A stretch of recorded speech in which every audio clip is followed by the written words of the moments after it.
What's up, guys? Shaker Honor, come back at you with another video.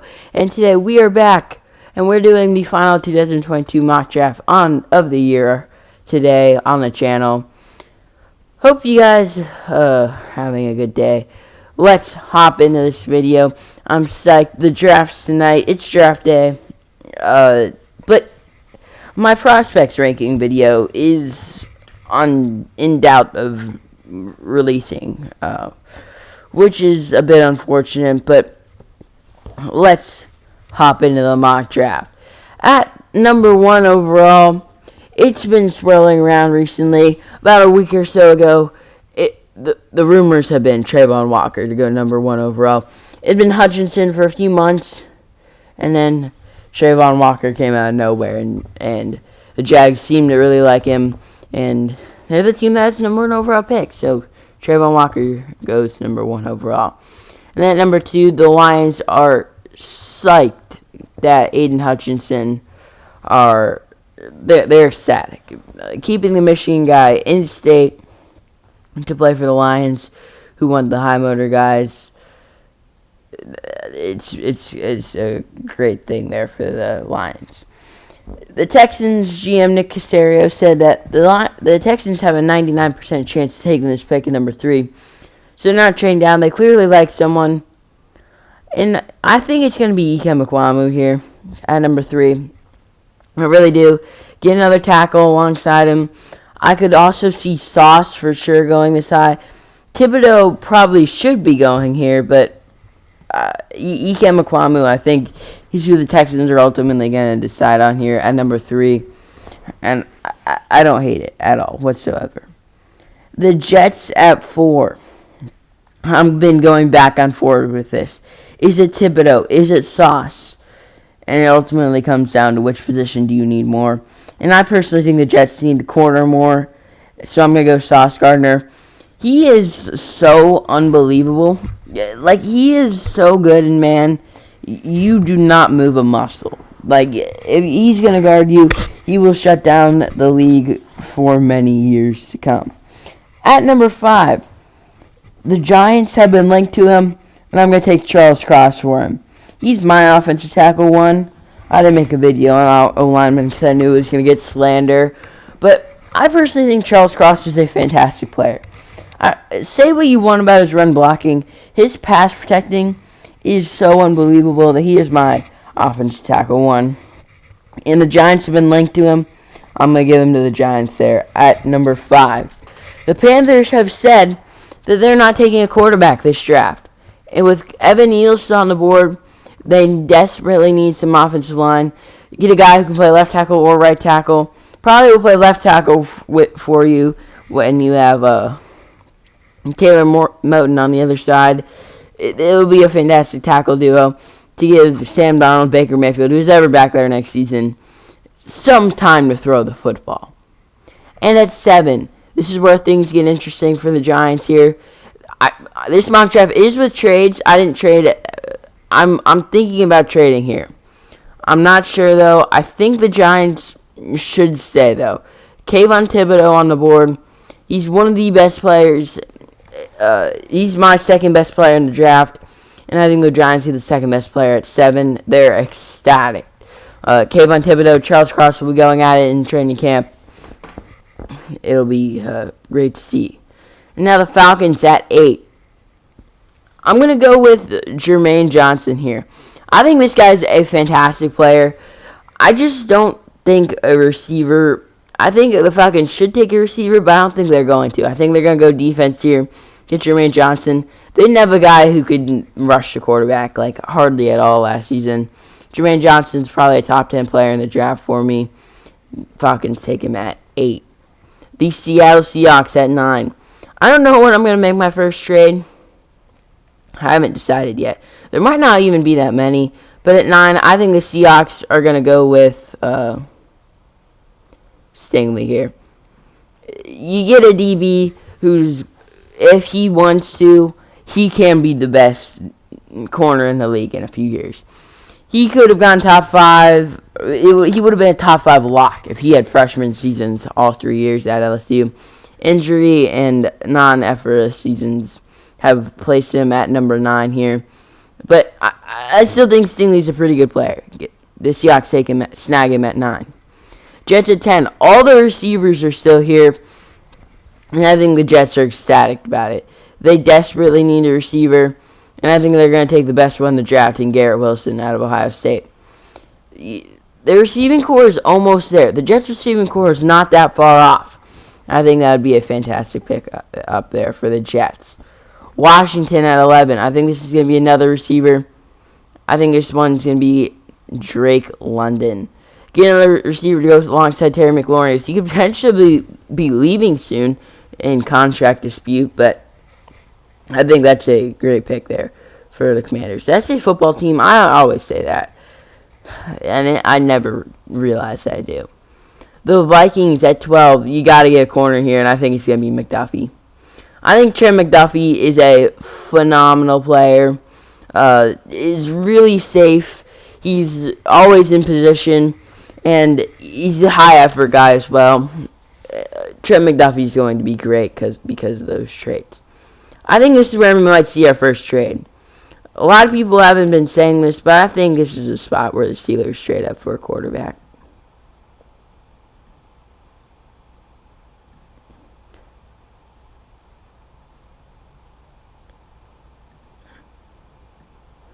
I probably should have seen how this works. But the Steelers give up 2 firsts to move up to 13. And I think the Steelers trade up to get their guy.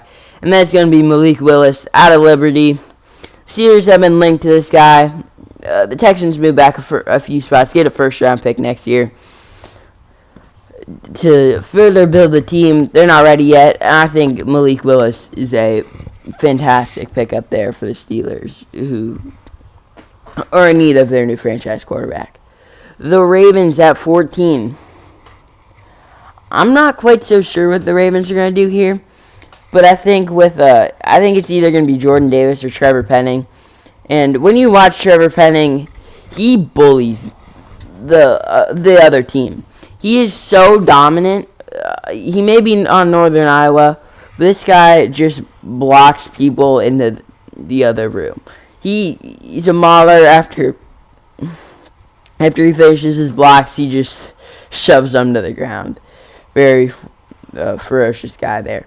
At 15, I think the Eagles got to go Jameson Williams. Teams are not even that worried anymore about Jameson Williams' ACL tear. I think that's something that the Eagles desperately need. Get another Alabama receiver go alongside Devontae Smith. They didn't play alongside each other at the same time.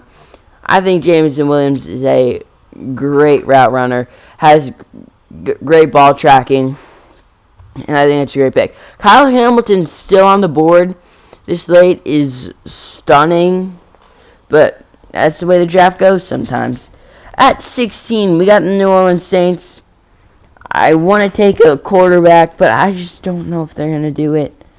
Let's go Chris Olave first out of Ohio State. I think Chris Olave is a fantastic deep threat.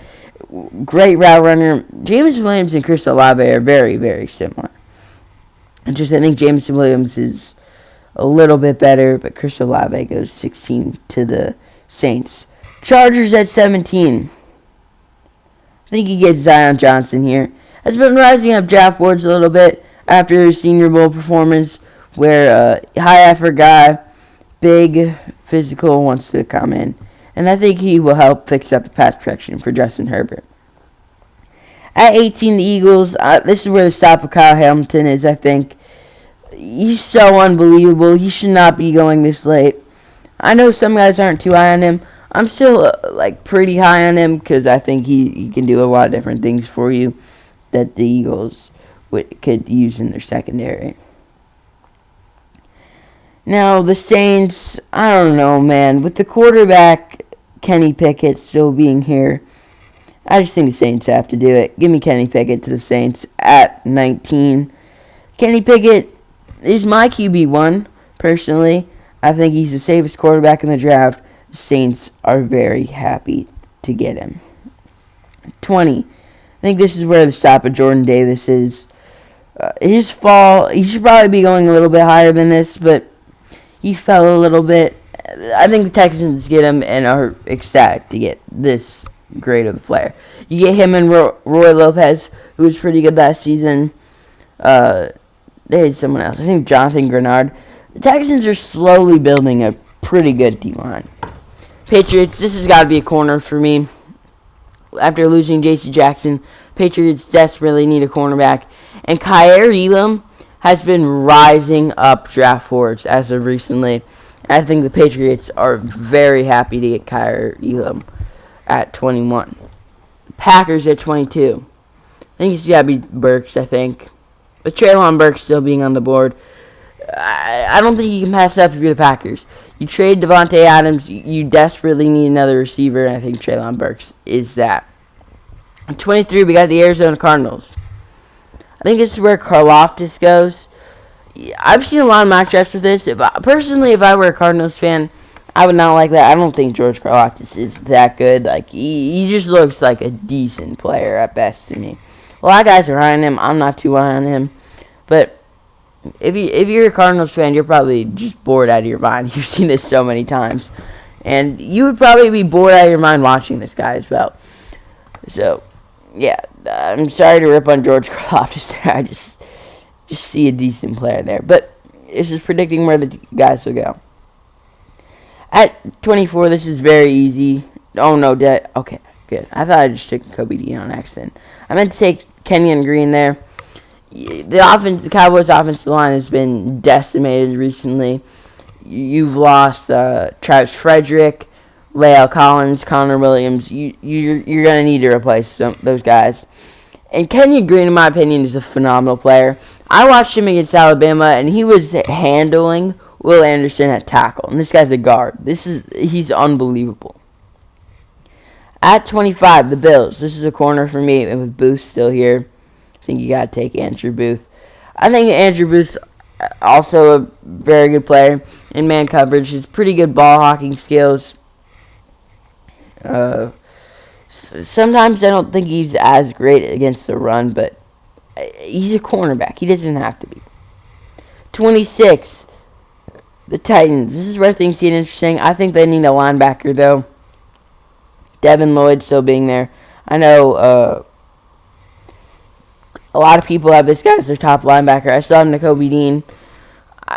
There's a lot of issues with all the linebackers. I don't think Devin Lloyd's the best athlete. Nakobe Dean uses his athleticism, and he uses that athleticism almost like too much. Like he overuses his athleticism. But I think Devin Lloyd, safe linebacker, goes to the Titans. At 27, the Bucks. I feel like you need O-line here, but the best interior O-lineman is Tyler Linderbaum, and he's a center. So I think the Bucks could definitely use a safety, honestly, due to Jordan Whitehead leaving, and I think Lewis Cine is a very similar player to that. Do I take Lewis Cine? No, I'm going to take Lewis Cine. I think he's a pretty good player. Is phenomenal against the run like Jordan Whitehead was. Maybe they're both not as great in coverage. Lewis Cine is a much better athlete. You're basically getting an upgrade there for the Bucks. At 28, the Packers. This is an interesting one. For sure. With Devontae Wyatt still on the board, you get another guy to go alongside Kenny Clark. And I really like that pickup. Devontae Wyatt's a great pass rusher, too. He's probably the best pass rushing defensive tackle in the draft. And the Packers get him at 28. 29, the Chiefs. This is a receiver. For sure, you got to get one to replace Tyreek Hill. I think it's going to be Jahan Dotson out of Penn State. I don't know why a lot of guys are well on this guy. I don't think he does anything poorly. I think he's a great route runner, has great hands. Just the size is a bit worrisome, but like Tyreek Hill is like 5'9", so I mean, I don't know what the issue there is. At 30, the Chiefs are still on the clock here. I think this is easily Daxton Hill. I probably should have the Bucks trading out of the first round. That really was not a great pick. But it's okay. Dax Hill going at 30 to the Chiefs. I really like it. 31, the Bengals. This is easily Linderbaum. You still got it. I wouldn't say easily. They do kind of need secondary. But Tyler Linderbaum's just too good to not go round one. The Bengals, super happy. Burrow's happy. Everyone's happy.